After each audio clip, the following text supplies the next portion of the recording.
الحمد لله وكفى والسلام على عباده الذين اصطفى أما بعد أعوذ بالله من الشيطان الرجيم بسم الله الرحمن الرحيم يا أيها الناس كلوا مما في الأرض حلالا طيبا ولا تتبعوا خطوات الشيطان إنه لكم عدو مبين صدق الله العظيم۔ میرے بزرگوں اور عزیزوں، کھانے پینے کی چیزوں میں حلال کی تو بات ہے ہی کہ حلال کھانا چاہیے اور ہر چیز حلال ہو۔ پانی بھی انسان کی ضروریات میں سے ہے اور اس کے بغیر انسان کی زندگی نہیں گزر سکتی، اور انسان جو ہے اس کا جھوٹا جو ہے وہ بھی پاک ہے۔ کچھ پانیوں میں اللہ تعالیٰ نے ایسے ہیں جن میں شفا رکھی، اور کچھ پانی ایسے ہیں جس میں حضور نے لعاب دہن بھی ڈالا ہے، جس کی وجہ سے اس میں شفا ہو گئی۔ آب زمزم ہے، یہ بھی شفا ہے۔ اللہ والوں کا جھوٹا یا مسلمان کوئی بھی ہو، اس کا جھوٹا شفا ہے، اور کھڑے ہو کے بچا ہوا پانی وضو کا پینا بھی شفا ہے۔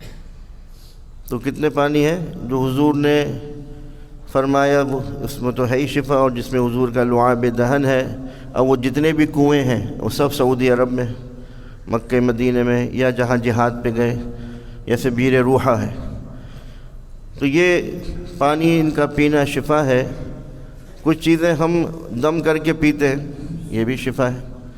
حضور صلی اللہ علیہ وسلم نے فرمایا دو چیزوں سے شفا حاصل کرو، ایک قرآن اور دوسری شہد۔ مسلمان کا جھوٹا جو ہے وہ بھی پاک ہے۔ حضور صلی اللہ علیہ وسلم حضرت عائشہ رضی اللہ تعالی عنہا کا جھوٹا پانی پیا کرتے تھے، اور خاص طور سے پوچھتے تھے کہ عائشہ آپ نے پانی کہاں سے منہ لگا کے پیا، تو میں بھی وہیں سے پیوں۔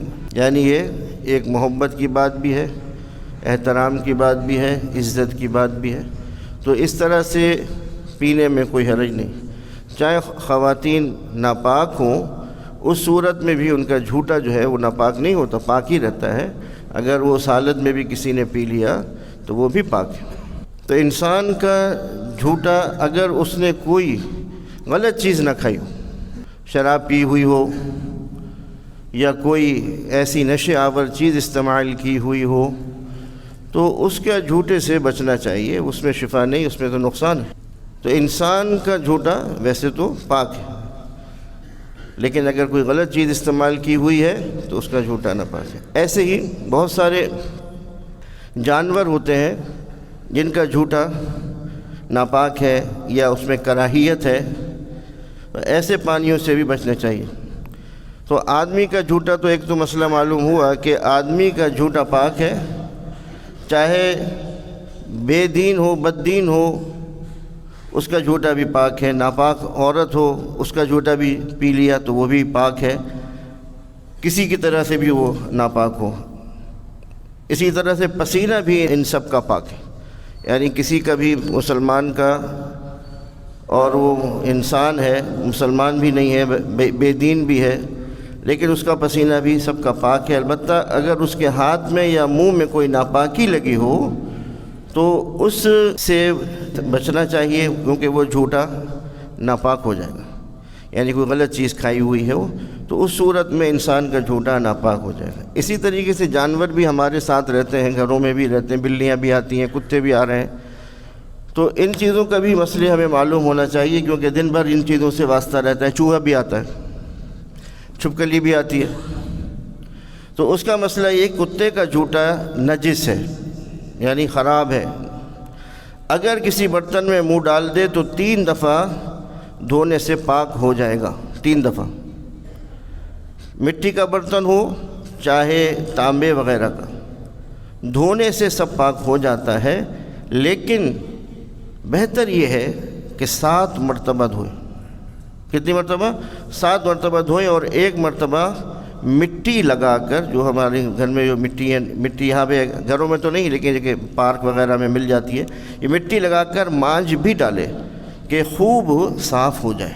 یعنی اتنی احتیاط یہ جو کتا یا ایسے کوئی جانور جو نجس ہیں ان کا۔ اسی طرح سور کا جھوٹا بھی نجس ہے، اسی طرح شیر، یہ تو ہمارے یہاں نہیں ہے، بھیڑیا، بندر، گیدڑ وغیرہ جتنے پھاڑ چیر کر کھانے والے جانور ہیں سب کا جھوٹا نجس ہے۔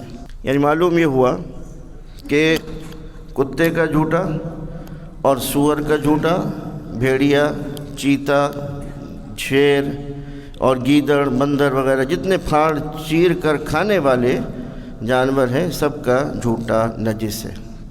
اب جو خاص بات ہے بلی کا، بلی ہر گھر میں آتی ہے، تو بلی کا جھوٹا پاک تو ہے لیکن مکروہ ہے۔ تو اور پانی ہوتے ہوئے اس سے وضو نہ کرے، یعنی اگر پانی ایک وضو کا ہے اور اس میں پانی منہ ڈال دیا ہے تو اور پانی موجود ہے تو اس کو استعمال نہ کرے۔ ہاں اور پانی نہیں ہے وضو کے لیے، یہی پانی تھا گھر میں تو اس کو استعمال کر سکتے ہیں، ورنہ اس میں کراہیت ہے۔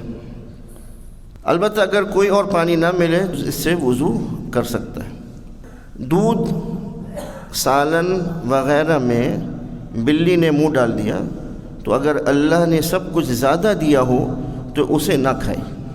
کس نے ڈال دیا ہو؟ دودھ اور سالن وغیرہ میں بلی نے منہ ڈال دیا تو اگر اللہ نے اور اس سے زیادہ دیا ہوا ہے، پیسے نہیں تھے تو وہ تو ٹھیک ہے، وہ آدمی وہی کھا لے، لیکن انسان کے پاس پیسہ ہے اور چیز خرید کے بنا سکتا ہے تو بہتر یہ ہے کہ وہ چیز چھوڑ دے اور نئی چیز بنا لے اور اس کا استعمال کرے۔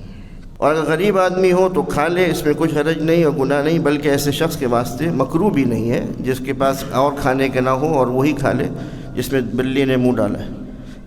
اگر بلی نے چوہا کھایا اور فوراً آ کر برتن میں منہ ڈال دیا تو وہ نجس ہو جائے گا، خراب ہو جائے گا، یعنی جس نے چوہا کھایا ہو۔ اور جو تھوڑی دیر ٹھہر کے، یعنی کھایا تو ہے لیکن تھوڑی دیر ٹھہر کے منہ ڈالے کہ اپنا منہ زبان سے چاٹ چکی ہو تو نجس نہیں بلکہ مکروہ ہی رہے گا۔ پھر ہے کھلی ہوئی مرغیاں، یہ بھی گھروں میں ہوتی ہیں۔ اب یہ کھلی ہوئی مرغیاں جو ادھر ادھر گندی پلید چیزیں کھاتی پھرتی ہیں ان کا جھوٹا مکروہ ہے، اور جو مرغی بند رہتی ہو، گھر میں پلتی ہو، اس کا جھوٹا مکروہ نہیں بلکہ پاک ہے۔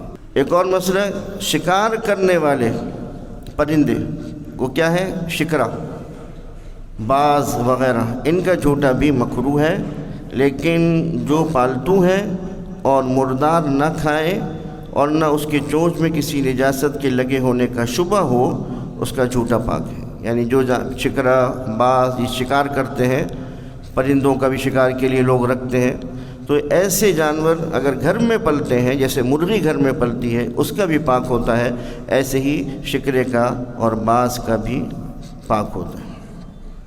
حلال جانور جیسے مینڈھا، بکری، بھیڑ، گائے، بھینس، ہرنی وغیرہ، اور حلال چڑیاں جیسے مینا، طوطا، فاختہ، گوریا، ان سب کا جھوٹا پاک ہے۔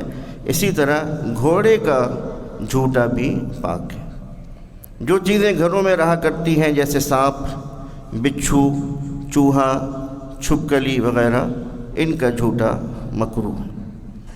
اگر چوہا روٹی کتر کر کھا جائے تو بہتر یہ ہے کہ اس جگہ سے ذرا سی توڑ ڈالے پھر کھا لے، یعنی وہ جو حصہ جو اس نے منہ لگایا۔ گدھے اور خچر کا جھوٹا، گدھے بھی ہمارے یہاں ہمارے ساتھ ساتھ ہوتے ہیں اور ہم ان کو پالتے بھی ہیں اور سب اپنا کام وام بھی لیتے ہیں اور خچر سے بھی لیتے ہیں، تو گدھے اور خچر کا جھوٹا پاک ہے، لیکن وضو ہونے میں شک ہے۔ تو اگر کہیں فقط گدھے خچر کا جھوٹا پانی ملے اور اس کے سوا اور پانی نہ ملے تو وضو بھی کرے اور تیمم بھی کرے، اور چاہے پہلے وضو کر لے اور چاہے پہلے تیمم کر لے، دونوں اختیار ہیں۔ یہ گدھے اور خچر کا جھوٹا پانی اگر ہے اور اس کے علاوہ پانی نہیں ہے تو وضو بھی کرے گا اسی پانی سے اور تیمم بھی کرے گا، دونوں کرے گا، چاہے پہلے تیمم کر لے وضو بعد میں کر لے، وضو پہلے کر لے تیمم بعد میں کر لے۔ جن جانوروں کا جھوٹا ناپاک ہے، نجس ہے، ان کا پسینہ بھی نجس ہے، اور جن کا جھوٹا پاک ہے ان کا پسینہ بھی پاک ہے، اور جن کا جھوٹا مکروہ ہے ان کا پسینہ بھی مکروہ ہے۔ اور گدھے اور خچر کا پسینہ پاک ہے، کپڑے اور بدن پر لگ جائے تو دھونا واجب نہیں، لیکن دھو ڈالنا بہتر ہے۔ کسی نے بلی پالی اور وہ پاس آ کر بیٹھی اور ہاتھ وغیرہ چاٹتی ہے تو جہاں چاٹے یا اس کا لعاب لگے تو اس کو دھو ڈالنا چاہیے۔ اگر نہ دھویا یوں ہی رہنے دیا تو یہ کیا ہے؟ یہ مکروہ ہے اور برا ہے۔ غیر مرد کا جھوٹا کھانا اور پانی عورت کے لیے مکروہ ہے، غیر مرد کا، شوہر کا نہیں، شوہر کا تو جائز ہے، اور بچوں کا، بہن بھائیوں کا۔ غیر مرد کا جو جھوٹا ہے اس کے بارے میں بتا رہے ہیں کہ کھانا اور پانی عورت کے لیے مکروہ ہے جب کہ وہ جانتی ہو۔ اگر یہ معلوم نہ ہو کس کا ہے اور یہ کس کا جھوٹا ہے اور تو پھر پی لیا تو کوئی بات نہیں، مکروہ ہے، لیکن یہ کہ کوشش کرنی چاہیے کہ غیر مرد کا عورت پانی جھوٹا نہ پیے۔ یہ وہ مسائل ہیں جو کہ ہماری روزانہ کی زندگی میں چیزیں پیش آتی ہیں، ان سے متعلق ہے۔ ان چیزوں سے کی احتیاط کرنی چاہیے، اور ان چیزوں سے جو ہم کتا پالتے ہیں یا فلاں کرتے ہیں ان چیزوں میں وہ منہ ڈال دیں تو ان چیزوں سے وضو نہیں ہوتا، اور برتن کو بھی اگر وہ کھانے کا ہے اور خاص اس کا ہی ہے وہ تو کوئی مسئلہ نہیں، لیکن انسان اپنے کھانے کی چیزوں میں وہ آ کے اور اس میں منہ ڈال دے تو ان چیزوں کو تین دفعہ دھونا ہے، بلکہ فرمایا کہ 7 دفعہ دھوئے اور پھر 1 دفعہ اس کو مٹی سے بھی مانجے۔ ان چیزوں کی احتیاط سب لوگوں کو کرنی چاہیے، ان مسئلوں کی معلومات سب کو ہونی چاہیے تاکہ ہم ان چیزوں کی خرابیوں سے بچ سکیں۔ اللہ تعالی ہم سب کو عمل کی توفیق عطا فرمائے۔ وآخر دعوانا ان الحمد للہ۔